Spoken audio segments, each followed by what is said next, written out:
At nearly 180 meters deep, the mission posed an extraordinary threat. The oil company sent a few crew members, who had no experience at all, to repair a leaking pipeline. The company did this because they detected a storm approaching, which would directly affect the repair work. The repair team might not even make it back, so the company couldn't find any experienced workers willing to take the job. Reluctantly, they offered a high payout, hoping to lure in these inexperienced employees, but the job went surprisingly well. They quickly completed the repair. However, just as they were about to ascend, the dive bell seemed to be dragged down, falling straight to the ocean floor. The crew had no idea what had happened. They immediately contacted the mothership above, but there was no response. Nielsen quickly sensed something was wrong, so he rushed to suit up, ready to check out the situation outside. When Nielsen stepped outside, he was shocked to find that the connection cable to the mothership was floating on the ocean floor. He followed the cable, only to discover the wreckage of the mothership scattered across the seabed. This meant the ship had sunk in the storm, dragging them down with it. Nielsen quickly returned to the dive bell and told the others what had happened, but they didn't believe him. When Nielsen showed them parts of the mothership,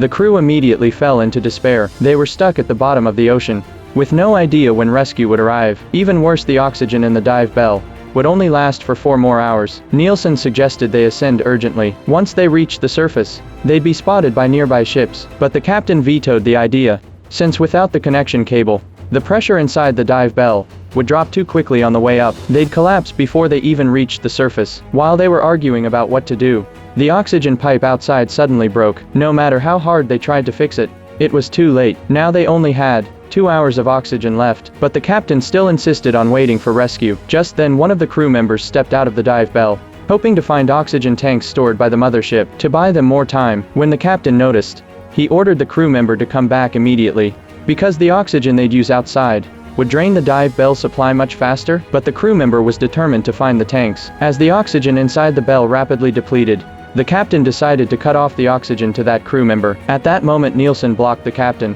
arguing that cutting off his oxygen would be a death sentence. While they were arguing, another crew member had already reached the oxygen shut-off switch,